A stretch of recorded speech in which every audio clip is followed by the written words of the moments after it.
Before we begin this story, tell me in the comments, where are you listening from? I'd love to know what country or city my listeners are from. Let's dive into the story. Sarah Mitchell adjusted her white blouse for the third time that morning while waiting for the elevator on the 32nd floor of Manhattan's tallest building. She had been working as executive secretary to Alexander Hamilton, the most feared and respected CEO of Hamilton Industries, for 3 years, and still felt that tightness in her chest every time she prepared for another day at the office. At 28, Sarah had learned to be invisible, not by choice, but for survival. Alexander Hamilton wasn't exactly what you'd call a kind boss. Tall, with a sharp jawline and steel blue eyes that seemed to pierce right through your soul.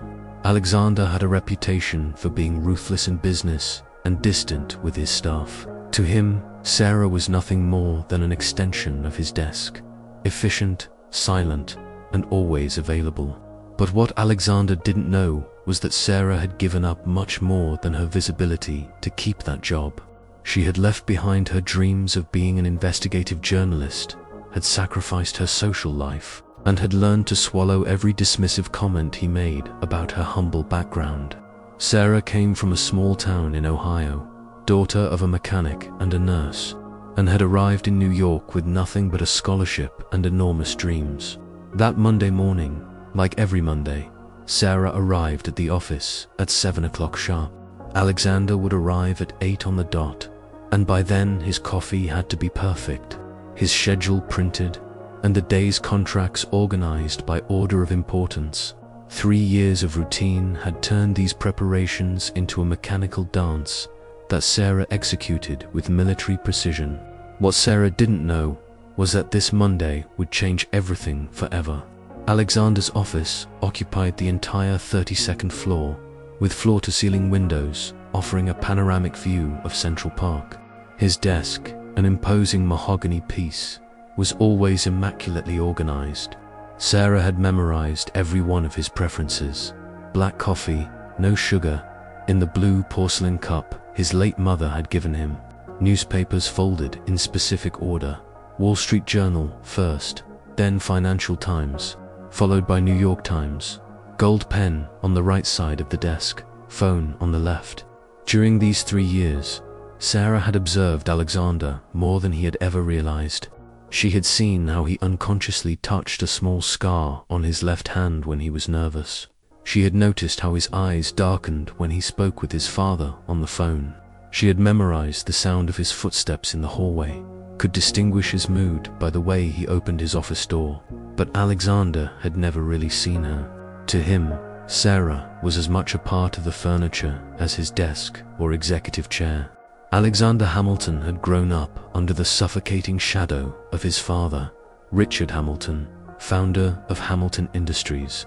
Richard was a man who had built his empire from scratch, but he was also a father who saw his only son as an extension of his business legacy, rather than as an individual person. From age 5, Alexander had been groomed to inherit the company. Private tutoring at home, elite private schools, Harvard University, MBA from Wharton. Every aspect of his life had been carefully orchestrated by his father to create the perfect CEO. But the price of that perfection had been steep. Alexander had learned from a very young age that showing emotions was synonymous with weakness. His father had taught him that employees were human resources, not people with stories and feelings. He had instilled the belief that emotional distance was necessary for making tough decisions.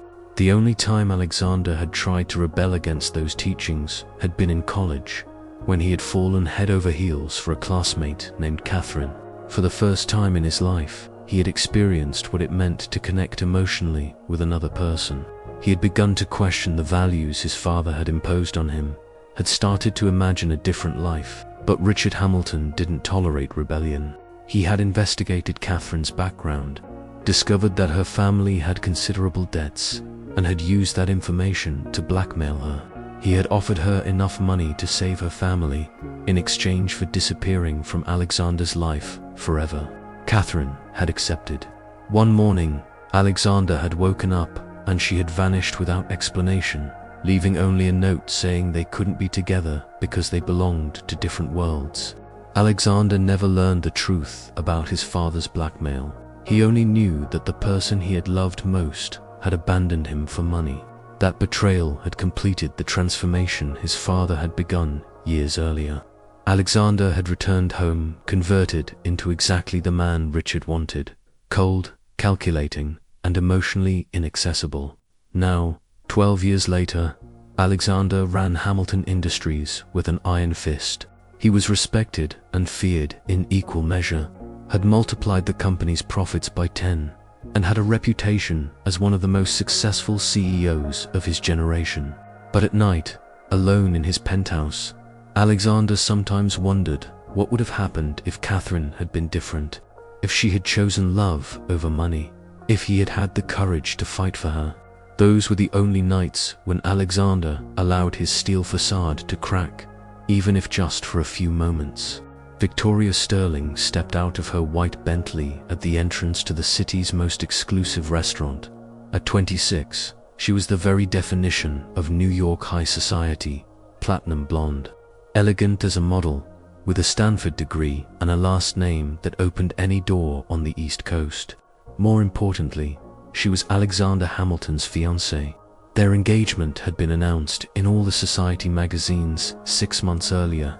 The wedding was scheduled for 3 weeks away, in the gardens of the Hamilton family mansion in the Hamptons, and would be the social event of the year. 500 guests, symphony orchestra, Vogue coverage. But Victoria had secrets that neither Alexander nor anyone else knew. Victoria Sterling wasn't who she pretended to be. Her real name was Victoria Stevens, and she had grown up in the suburbs of Detroit, daughter of a used car salesman who had ended up in prison for fraud. She had meticulously constructed her new identity over years, falsifying academic records, inventing a non-existent family, and perfecting the accent and mannerisms of high society. Her plan had always been to marry money, but Alexander Hamilton represented something much bigger than money. He represented power, connections, and access to corporate secrets worth more than any matrimonial dowry. While walking toward the table where Jonathan Blackwood, her accomplice and secret lover, was waiting, Victoria mentally reviewed the plan they had been executing for months.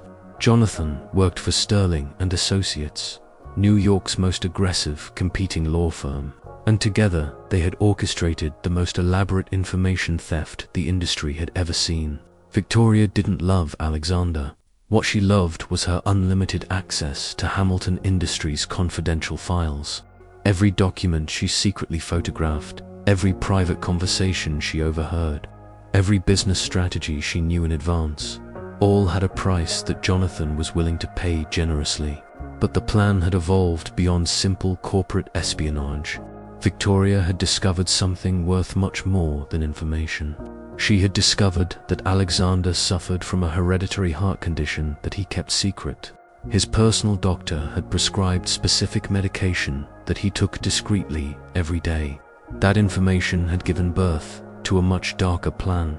Why settle for stealing secrets when she could inherit the entire empire? The plan was simple in its cruelty. Marry Alexander, gradually replace his medication with placebos, and wait for his heart condition to deteriorate naturally. His death would seem completely natural. Victoria would inherit everything as the grieving widow, and Jonathan would handle selling Hamilton Industries in pieces to competitors. But Victoria had underestimated something crucial: the silent loyalty of a secretary who observed everything from the shadows. Sarah had always been observant. Maybe it was her abandoned journalism training, or perhaps simply because invisibility had taught her to notice details that others overlooked. Whatever the reason, she had begun to notice strange patterns in Victoria's behavior. It had all started for months earlier, when Victoria first visited the office after the engagement. While Alexander was in a board meeting, Victoria had asked permission to wait in his office. Sarah had agreed, of course, but from her desk, she had observed how Victoria didn't limit herself to sitting and waiting. Victoria had walked around the office with the confidence of someone who already considered it hers. She had opened drawers, reviewed papers on the desk, taken photographs with her phone. But most disturbing had been seeing her open Alexander's personal drawer, where he kept his medication. At first, Sarah had justified it as natural curiosity. After all, Victoria was going to marry Alexander. It was normal for her to want to know his private world better. But the visits became more frequent, and each time Victoria seemed more interested in the medical and financial aspects of Alexander's life than the romantic ones. Then the strange phone calls began. Sarah had developed the ability to handle multiple phone lines simultaneously, and had noticed that Victoria called the office at very specific times, always after Alexander left for important meetings, always asking for details about his health, his medication schedules, and his medical appointments. The detail that finally set off all of Sarah's alarms was much more subtle. During one of Victoria's visits, Sarah had seen something that chilled her blood. Victoria had discreetly switched Alexander's pills for others that looked identical, but clearly weren't the same. Sarah had worked briefly as an assistant in a medical clinic before getting the job with Alexander, and immediately recognized that the original pills had a slight blue sheen that the new ones didn't have. That night, Sarah stayed awake until very late, reviewing every interaction she had witnessed. Her journalistic instinct, dormant for years, awakened with a force that surprised her. There was something deeply wrong with all of this, and Alexander, for the first time in 3 years, awakened something more than professional frustration in her. He awakened a protective instinct she didn't know she had. During the following days, Sarah became a private detective. She arrived even earlier at the office, stayed later, and took advantage of every moment when Alexander was away to investigate. Her first objective was to confirm her suspicions about the medication. Sarah had discreetly photographed the original and new pills, and had contacted a pharmacist friend from college. His analysis confirmed her worst fears. The new pills were sophisticated placebos, designed to look identical to the original medication but without any active ingredients. But Sarah knew that wouldn't be enough. She needed evidence of the broader conspiracy, and that meant she had to follow Victoria outside the office. Tuesday afternoon, she followed Victoria from Hamilton Industries to an elegant cafe in the Upper East Side. From a discreet table, she observed how Victoria met with a man Sarah recognized from business magazines, Jonathan Blackwood, senior partner at Sterling and Associates. With her phone, Sarah managed to photograph the document exchange between Victoria and Jonathan. But most important was what she managed to record when she got close enough to hear part of their conversation. "Jonathan, the plan is working perfectly. Alexander has begun to show symptoms of fatigue.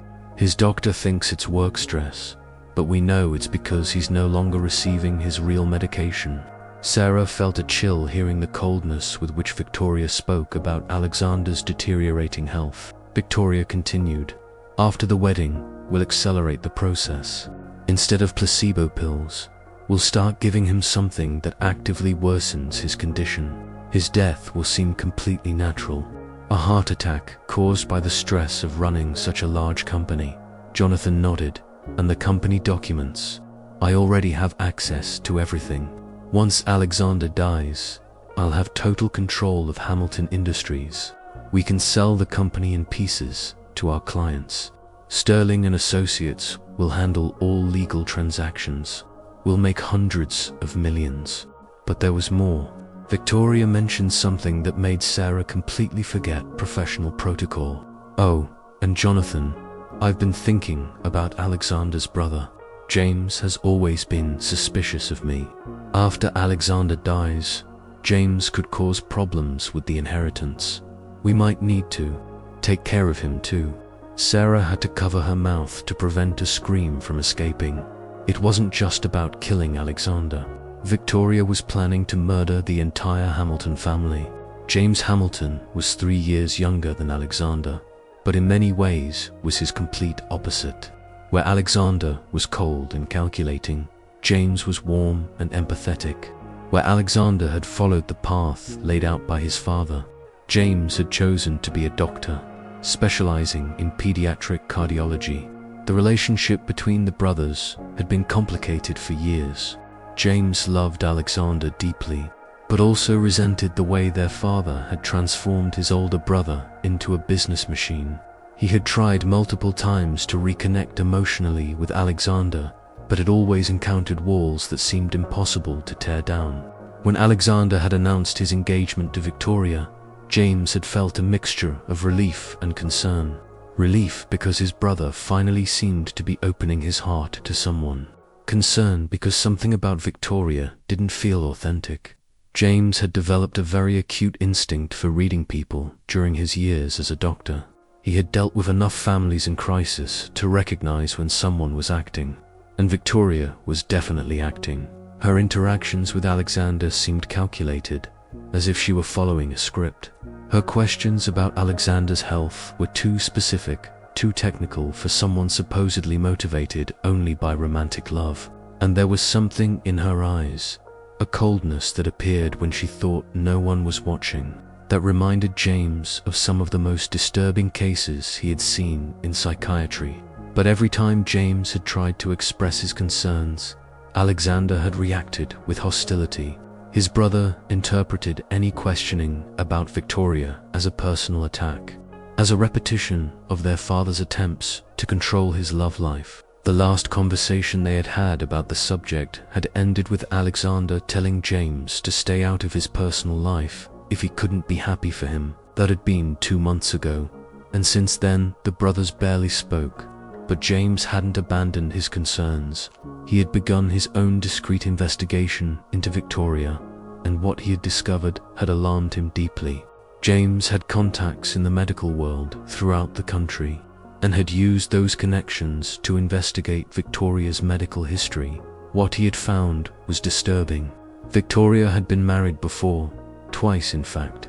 Her first husband, a millionaire businessman from Detroit, had died of a sudden heart attack 6 months after the wedding.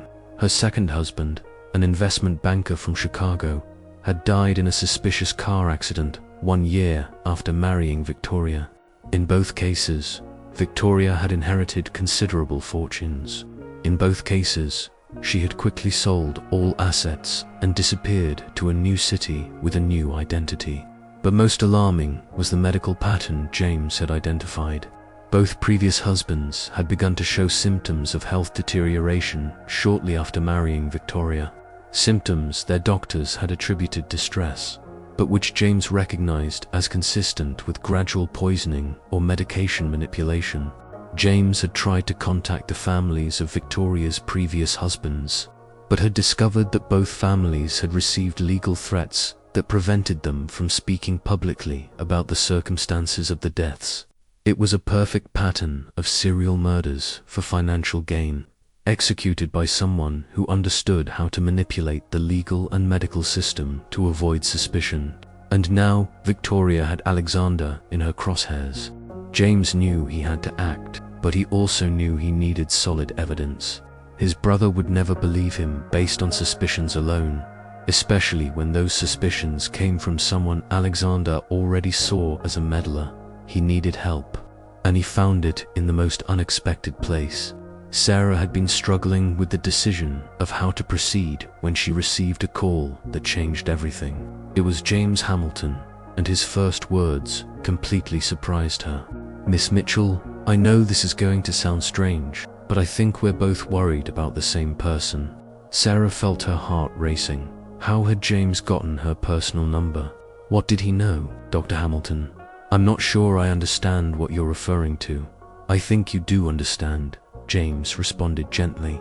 "I think you've noticed things about Victoria Sterling that worry you, and I think, like me, you're concerned about Alexander's safety."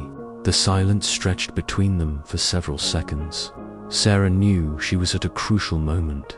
She could deny everything and continue with her investigation alone, risking it being too late. Or she could trust James and work together to save Alexander.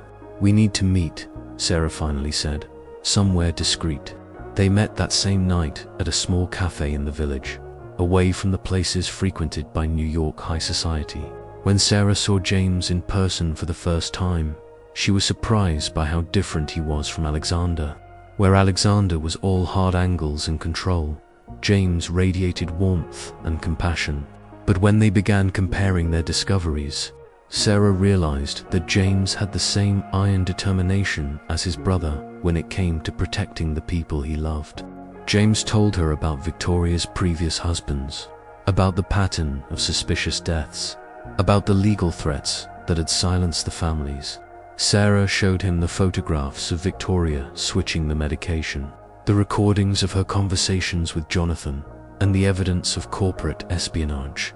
Together, they began to see the full magnitude of the conspiracy. It wasn't just about murdering Alexander for money. Victoria and Jonathan had been executing this scheme for years, systematically killing wealthy men and stealing their companies. Alexander wasn't their first victim. He was simply the biggest. But Sarah and James also realized something else. They had very little time. The wedding was in less than 2 weeks. And based on the pattern of previous deaths, Victoria would probably accelerate Alexander's poisoning immediately after the ceremony. They had to act fast, but they also had to be smart. Sarah and James spent the following days developing a plan that was both a rescue operation and an elaborate trap. Their goal was not only to save Alexander, but also to ensure that Victoria and Jonathan were publicly exposed and faced justice for all their crimes. The first step was to protect Alexander without him realizing it. James, using his medical knowledge, had identified exactly what medication Alexander was taking and had obtained authentic pills to replace Victoria's placebos. Sarah would handle discreetly switching the pills in Alexander's office. The second step was to gather additional evidence. Sarah had discreetly contacted a private detective that James knew, a former FBI agent specializing in financial crimes.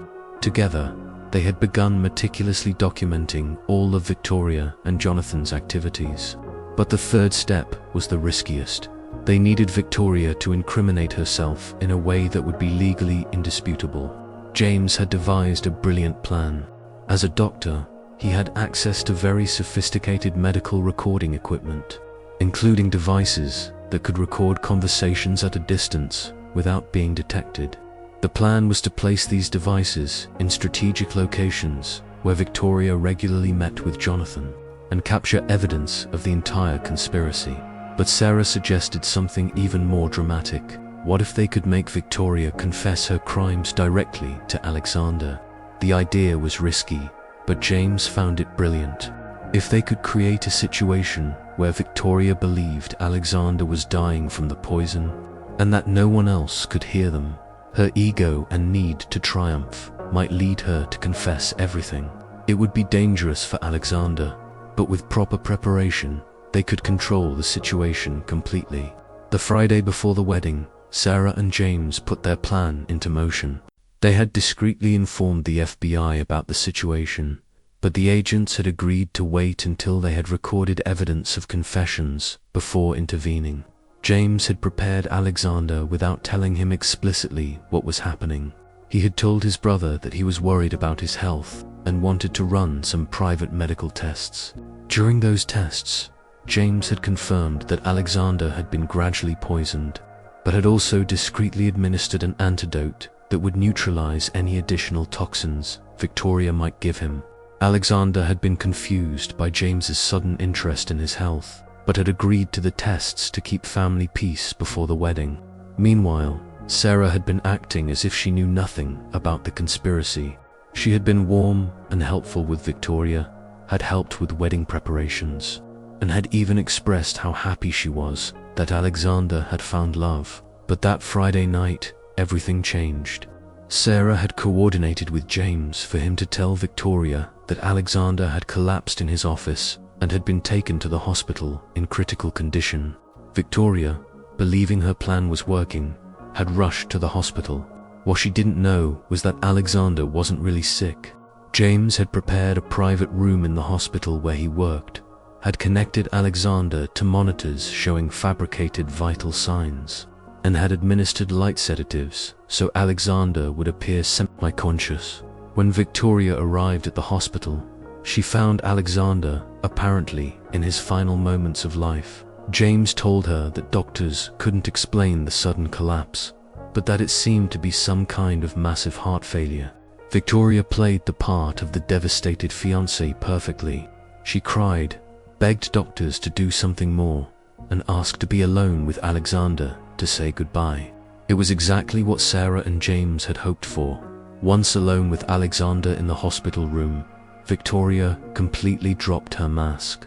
Sarah and James were watching and recording everything from an adjacent room, using the medical recording equipment James had installed. What they saw chilled their blood, but also gave them exactly the evidence they needed. Victoria approached Alexander's bed, made sure the door was closed, and then sat beside him with a cold smile that none of them had seen before. "Oh, Alexander," she said softly, stroking his hair with a tenderness that grotesquely contrasted with her words. "You really thought you loved me, didn't you? You thought you had finally found someone who valued you for who you were." Alexander, sedated but conscious, opened his eyes slightly. His expression showed confusion and pain, both physical and emotional. Victoria continued, her voice taking on an almost maternal tone. "My poor, naive Alexander, did you really believe that a woman like me would fall in love with a man like you? Cold, controlling, emotionally damaged? No, darling. I fell in love with your bank account. I fell in love with your company. I fell in love with everything you own." Alexander's expression changed from confusion to horror as he began to understand what Victoria was saying. "You know what's funniest?" Victoria continued. "Your own medication was your downfall. Every day for the past 3 months, you've been taking small doses of poison instead of your heart medicine. Your body has been deteriorating gradually, and you attributed it to work stress." Victoria laughed, a sound that had nothing human in it. "And tomorrow, at our beautiful wedding, you were going to commit to loving and honoring me until death do us part. How romantic that death should come so soon after the vows, don't you think?" Alexander tried to speak, but the drugs made his words sound confused.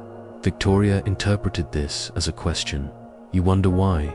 Oh, Alexander, you're not the first, and you probably won't be the last. I have a special talent for finding rich, lonely men who are desperate for love. Your brother Robert in Detroit, who died so conveniently after our wedding. Your cousin Charles in Chicago, who had that terrible car accident. They both thought they loved me. They both left me all their money."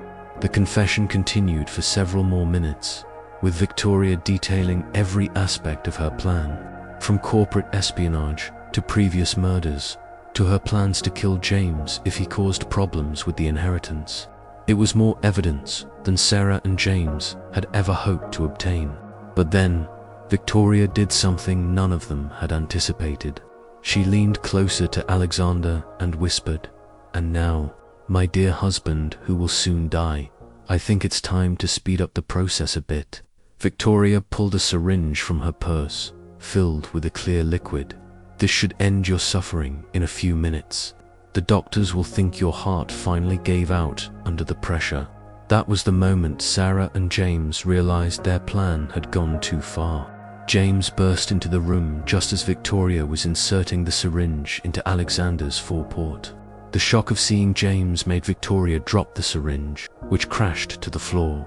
"What are you doing here?" Victoria screamed, her cold composure finally broken. "Saving my brother's life," James replied, while quickly disconnecting Alexander from the fake monitors and beginning to examine his real vital signs. Sarah entered immediately after, followed by 2 FBI agents who had been waiting in the hallway. "Victoria Sterling," one of the agents said, "you're under arrest for attempted murder, fraud, corporate espionage, and connection to the deaths of Robert Thompson and Charles Wilson." Victoria's expression changed from panic to fury, then to a calculating coldness that was even more terrifying than her confession. "You can't prove anything," she said. "You don't have real evidence." Sarah approached, holding the medical recording device. "We have every word you said during the last 30 minutes. Sarah replied with a calm that surprised even herself, including your confession about murdering your previous husbands and your plan to kill Alexander tonight. Victoria looked at the recording device as if it were a poisonous snake. Her high society facade crumbled completely, revealing the calculating and ruthless woman who had been hidden underneath. "You don't understand," Victoria said, her voice taking on a desperate tone. "Alexander would never have really loved me. Nobody does. He's too cold, too damaged. At least this way, his death would have had a purpose." Alexander, who had been listening to everything while recovering from the sedatives, finally found his voice. "Purpose?" he asked, his voice hoarse but full of an emotion Sarah had never heard before. "What purpose could my death have for you?" Victoria looked at him with a mixture of contempt and pity. "Money, Alexander, power, the only things that really matter in this world. You know that better than anyone. It's the only thing your father taught you to value." Alexander's expression changed. For the first time in years, the emotional barriers he had so carefully constructed began to crack. "You're wrong," he said softly. "There was something else I valued. Someone else." His gaze turned to Sarah, who was standing next to the hospital bed, and for the first time in 3 years, he really saw her. The FBI agents took Victoria away, but not before she shot one final look at Sarah that promised this wasn't over. Jonathan Blackwood was arrested that same night at his office, where agents found additional evidence of the conspiracy, including detailed plans to dismantle Hamilton Industries and sell its assets. When the hospital finally fell silent, only Alexander, Sarah, and James remained. The effects of the sedatives had completely worn off, and Alexander sat up in the hospital bed, looking at the two people who had risked everything to save him. "I don't know how to thank you both," he finally said. James smiled, the first genuine smile he had shared with his brother in years. "You can start by stopping being an emotional idiot," James said affectionately, "and maybe recognizing that you have the best people in the world working for you and loving you, even when you don't realize it." Alexander looked at Sarah, who had been unusually quiet since Victoria had been arrested. There was something different in the way he was observing her now. For 3 years, he had seen her efficiency, her professionalism, her ability to anticipate his work needs. But now, for the first time, he was seeing her courage, her intelligence, her compassion. He was seeing the woman who had risked everything to save him, and he felt overwhelmed by an emotion he hadn't experienced in years. "Sarah," Alexander began, but she interrupted him. "Mr. Hamilton, I think you should take some time off to recover. Tomorrow, I'll arrange the wedding cancellation and handle communicating the situation to the media appropriately." Sarah headed toward the door, but Alexander stopped her. He got up from the bed and walked toward her, and for the first time in 3 years, Sarah didn't step away when he approached. Instead, she looked directly into his eyes, and Alexander felt as if he was seeing her for the first time in his life. "Why?" Alexander asked, his voice softer than Sarah had ever heard it. "Why did you risk your job, your safety, everything, for me? After 3 years of treating you like you were invisible?" Sarah looked directly into his eyes, and Alexander saw a strength in them that took his breath away. "Because despite everything, Mr. Hamilton, I could see who you really were. Beneath all that coldness, all those barriers, there was a good man who deserved to be genuinely loved. Not for his money or his power, but for his soul." Sarah's words hit Alexander like lightning. For years, he had believed he was exactly what Victoria had said. Too cold, too damaged to be really loved. But Sarah had seen him differently. She had seen him as the man he had been before. Betrayals and family expectations had hardened him. "Sarah," Alexander said, moving one step closer. His proximity made Sarah feel the air becoming thicker. "For the first time in my life, someone really saw me. And for the first time in my life, I want someone to keep seeing me." Sarah felt her heart racing. For 3 years, she had been in love with this man, but had never imagined he could return her feelings. "I don't know how to be the person you saw," Alexander continued, slowly raising his hand to gently touch Sarah's cheek. She didn't pull away, but unconsciously leaned into his touch. I don't know how to tear down all these walls I've built, but if you're willing to be patient with me, I'd like to try. Sarah smiled through her tears, feeling the warmth of his hand against her skin. Mr. Hamilton, I've been patient with you for 3 years. I think I can be patient a little longer. Alexander laughed, a sound Sarah had never heard from him, and which made her feel as if butterflies were dancing in her stomach. I think, given the circumstances, you could call me Alexander. James, who had been watching the interaction from across the room, smiled and quietly left, giving them privacy for the moment he had been waiting for years. Alexander and Sarah were left alone, and for the first time, the air between them was charged with possibilities instead of professional formality. The following days were a period of discovery for both of them. Alexander took a week off to recover from the poisoning, but more importantly, to process everything that had happened. Sarah handled cancelling the wedding and managing the situation with the media, showing grace and professionalism under pressure that left Alexander even more impressed with her. The first night after leaving the hospital, Alexander couldn't sleep. He kept mentally replaying the events of recent days. But what kept him awake most was Sarah's words. I could see who you really were. At 2 in the morning, he decided he couldn't wait until Monday to see her again. He drove to the modest apartment building in Queens where Sarah lived. When he knocked on her door, she appeared in pajamas, with her hair loose around her shoulders, no makeup, and Alexander thought he had never seen a more beautiful woman. Alexander, Sarah said, surprised but not annoyed to see him. Is everything all right? No, he replied honestly. Everything is not all right. I've been awake all night thinking about you, about us, about how I could have been so blind for so long. Sarah invited him in, and Alexander found himself in the small but cozy apartment she called home. The walls were covered with family photographs, books, and small plants she cared for meticulously. It was so different from his minimalist penthouse, so full of life and personality. Your home is beautiful, Alexander said, looking around with genuine admiration. Thank you, Sarah replied, suddenly feeling self-conscious. It's small, but it's mine. It's perfect, Alexander said, and she could see in his eyes that he meant it. It's like you, real, authentic, full of warmth. They sat on Sarah's small sofa, and for the first time in years, Alexander talked about his childhood, about his father's expectations, about Catherine and how her betrayal had changed his perspective on love. Sarah listened without judging, offering understanding instead of solutions. When Alexander finished talking, Sarah told him about her own story. She spoke about her working-class parents in Ohio, about how she had come to New York with dreams of being a journalist, about how she had accepted the job as his secretary because she needed the money, but had stayed because she had seen something in him worth protecting.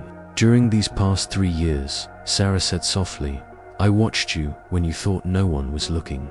I saw how you personally called the family of any employee going through difficulties. I saw how you worked late, not out of ego, but because you knew the decisions you made affected hundreds of families. I saw how you sometimes looked out the window with such deep sadness that it broke my heart. Alexander looked at her with amazement. Had she really been observing him so closely during all these years? I knew there was a good man beneath all those barriers, Sarah continued. A man who deserved to be loved for who he really was, not for what he could offer. Alexander felt something move in his chest, an emotion so intense it almost scared him. Without thinking, he raised his hand and touched Sarah's face, gently tracing the line of her cheek with his thumb. How is it possible that you knew me better than I knew myself? He murmured. Because I've loved you for 3 years, Sarah replied without blinking. And when you really love someone, you learn to see beyond the masks they wear to protect themselves. Sarah's confession hit Alexander like a wave. Without another word, he leaned in and kissed her softly, pouring into that kiss all the years of loneliness, all his gratitude for saving him, and all the love he was beginning to feel for her. Sarah returned the kiss with a passion she had kept hidden for years. When they finally separated, both were breathless. "Sarah," Alexander whispered against her lips, "I don't want to go back to my old life. I don't want to go back to being the man I was before this." "Then don't," Sarah replied, running her fingers through his hair. "Be the man I see when I look at you. Be the man you are when you think no one is watching." That night, Alexander stayed at Sarah's apartment. Nothing happened beyond conversations, soft kisses, and the simple wonder of being together without work barriers between them. But when Alexander woke up the next morning with Sarah sleeping curled against his chest, he knew he had found something he had been searching for his entire life without even knowing it. During the following weeks, their relationship blossomed in a way neither of them had experienced before. Alexander began to see Sarah not just as the woman who had saved him, but as an equal partner, a confidant, an inspiration.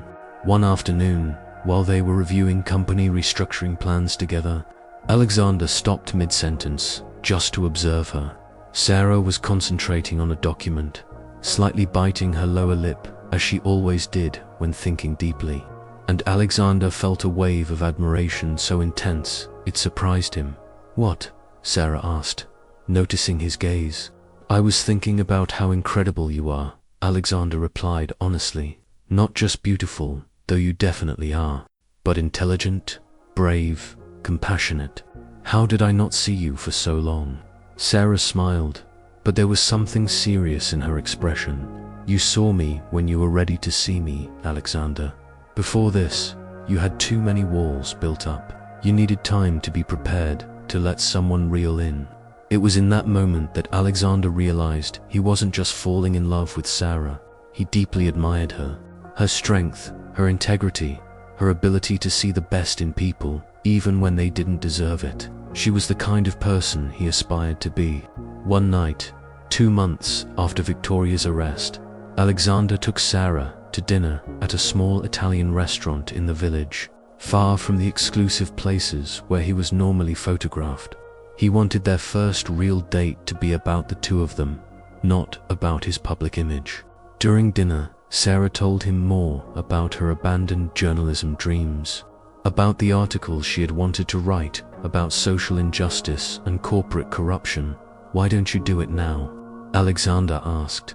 "Why don't you write those articles?" "Because I need my job," Sarah replied pragmatically. "I can't risk my financial stability for a dream that probably won't amount to anything."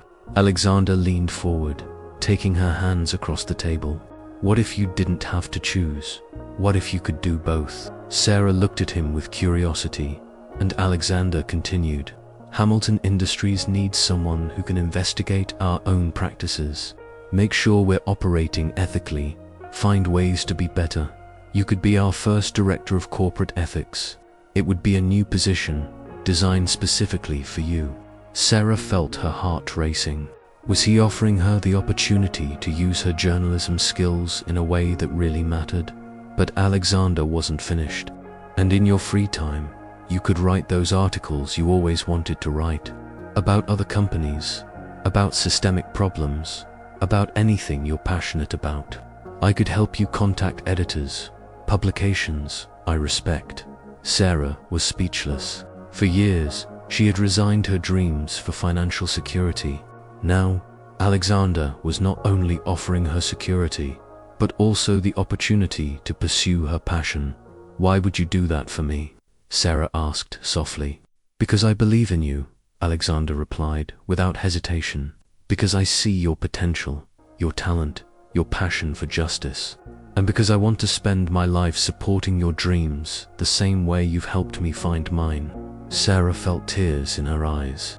She had never had someone believe in her that way, who wanted to help her grow instead of keeping her in a small, safe box. "Alexander," she whispered, getting up from her chair and walking toward him. He stood to meet her, and when Sarah put her arms round his neck and kissed him passionately in the middle of the restaurant, Alexander knew he had found not just love, but also a true life partner. That night, as they walked through the streets of New York holding hands, Sarah suddenly stopped and turned to Alexander. "There's something I need to tell you," she said. Alexander felt a moment of panic. Was there something else he didn't know? "During these 3 years," Sarah continued, "I didn't just observe you at work. I admired you. The way you never took credit for the good things you did. The way you protected your employees, even when it meant sacrificing profits. The way you carried the weight of the world on your shoulders without ever complaining." Alexander felt his chest fill with a warmth he had never experienced. "I fell in love with your character before I fell in love with you as a man," Sarah said. "And that's something Victoria never understood. She only saw your power and your money, but I saw your soul." Alexander embraced her in the middle of the street, not caring who might see them. "Sarah," he murmured against her hair, "you've given me more than love. You've given me self-respect." 3 months later, Alexander proposed to Sarah. He didn't do it with a grandiose ceremony or an ostentatious ring. He did it in the office where they had met, but he had completely transformed the space. He had filled the office with all of Sarah's favorite flowers, had hung photographs of all the special moments they had shared, and had prepared a presentation that wasn't about business, but about his love for her. "Sarah," Alexander said when she entered the office that morning, "for 3 years, you were invisible to me, but in reality, you were the only real person in my life." Sarah looked around the transformed office, tears in her eyes. "During these past months," Alexander continued, "you've taught me what it means to be seen and valued for who I really am. You've taught me that love isn't a weakness, but the greatest strength a person can have." Alexander knelt beside her desk with a simple but beautiful ring in his hands. "I love you not just because you saved my life, but because you gave me back my soul. Will you marry me? Not because I need a wife for my public image, not because I want access to something you have, but because I love you and admire you, and I can't imagine my life without you." Sarah didn't make him wait. She threw herself into his arms, crying and laughing at the same time. "Yes," she whispered against his ear. "Yes, yes, yes. I love you, Alexander. I've loved you since the first day I saw who you really were." Their wedding was everything opposite to the grandiose ceremony Alexander had planned with Victoria. It was small, intimate, celebrated in the garden of Sarah's parents' house in Ohio. James was the best man. Sarah's parents treated them both like family from the first moment, and there wasn't a single Society magazine camera present. During the ceremony, when Sarah walked down the aisle on her father's arm, Alexander felt a peace he had never experienced before. This time, he knew with absolute certainty that the woman coming toward him loved him for who he really was, not for what he could give her. In her vows, Sarah told Alexander, "For 3 years, I watched you when you thought no one was looking. I saw your kindness when you thought you were being tough. I saw your heart when you believed you had hardened it forever. I love you not despite your wounds, but because you've had the courage to heal them. I promise to always see you, always value you, and always remind you who you really are when the world tries to make you forget." Alexander, for his part, promised her, "Sarah, you taught me that being seen isn't the same as being vulnerable, and that being loved isn't the same as being controlled. You gave me the rarest gift in the world. You taught me to trust my own heart again, but more than that, you taught me to completely admire another person, your strength, your compassion, your integrity. I promise to spend the rest of my life making sure you never become invisible again, especially to me. And I promise to support your dreams with the same passion you supported mine." When the judge declared them husband and wife, and Alexander kissed Sarah for the first time as his wife, both felt they had found not just love, but also their true homes. Victoria Sterling's story ended very differently. During her trial, it was revealed that she had been involved in a much larger network of murders for money, extending throughout the entire East Coast. She was sentenced to life in prison without possibility of parole. Jonathan Blackwood received 25 years in prison for his role in the conspiracy. But perhaps the most appropriate punishment for Victoria was discovering that all the fortunes she had stolen over the years had been confiscated by the government and donated to charitable organizations. She had spent years killing for money, and in the end, she was left with nothing. Alexander and Sarah transformed Hamilton Industries from a cold company focused solely on profits into a company that valued both its employees and its benefits. They established education programs for low-income employees, implemented generous parental leave policies, and created an emergency fund for employee families in crisis. Sarah eventually became Vice President of Human Relations, a position created specifically for her. She used her journalism skills to investigate and improve working conditions throughout the industry, becoming a respected voice for workers' rights. Alexander, for his part, discovered that leading with compassion instead of fear not only made the company a better place to work, but also made it more profitable. Employees who felt valued worked harder, were more creative, and stayed with the company longer. 3 years after their wedding, Sarah and Alexander had their first daughter, a girl they named Hope. When Alexander held his daughter for the first time, he promised himself that she would grow up knowing she was unconditionally loved, something he had never experienced with his own father. James became the favorite uncle, and Richard Hamilton, surprisingly, became a more loving grandfather than he had been a father. Seeing Alexander's genuine happiness with Sarah had made the family patriarch reconsider some of his own priorities. On a Sunday afternoon, 5 years after Victoria was arrested, Sarah was sitting in the garden of their Westchester home, watching Alexander play with Hope and their younger son, Michael. James was there with his own family, and even Richard had come to the weekly family gathering. Sarah thought about how different her life was now compared to those days when she felt invisible in Alexander's office. She had gone from being ignored to being loved, from being an employee to being a partner, from hiding in the shadows to shining in the light. But more than that, she had helped transform a man who believed he was incapable of love into someone who now radiated warmth and compassion. And he, in turn, had helped her see that her worth didn't depend on being invisible or pleasing others, but on being authentic and brave. Alexander approached where Sarah was sitting, sat beside her, and took her hand. "What are you thinking about?" he asked her. "About how strange fate is," Sarah replied.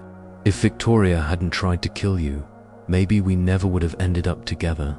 Alexander considered this for a moment. "I don't think so," he said finally. "I think I would have seen you eventually. Maybe it would have taken me longer. Maybe it would have been harder. But I think true love always finds a way." Sarah smiled and snuggled against his shoulder. "You know what's most ironic?" she said. "Victoria thought she was taking your life away from you, but she actually gave me the chance to give it back to you." Alexander kissed her gently on the forehead. "No, my love, you gave me a completely new life, a life worth living." As the sun set over their garden and their children played around them, Sarah and Alexander knew they had found something no amount of money could buy and no conspiracy could destroy. They had found true love, built on the foundation of seeing and valuing each other exactly as they were. And that, more than any revenge against Victoria or any business success, was the true victory of their lives. If this story touched your heart, tell me in the comments, what country are you listening from? If you didn't do it at the beginning, I'd love to know, what part of the story moved you most? Give it a like if you believe we all deserve a second chance at love. Share this story with someone who needs to remember that there's always hope, and subscribe for more stories that touch your soul. If you made it to the end, leave the word rebirth in the comments.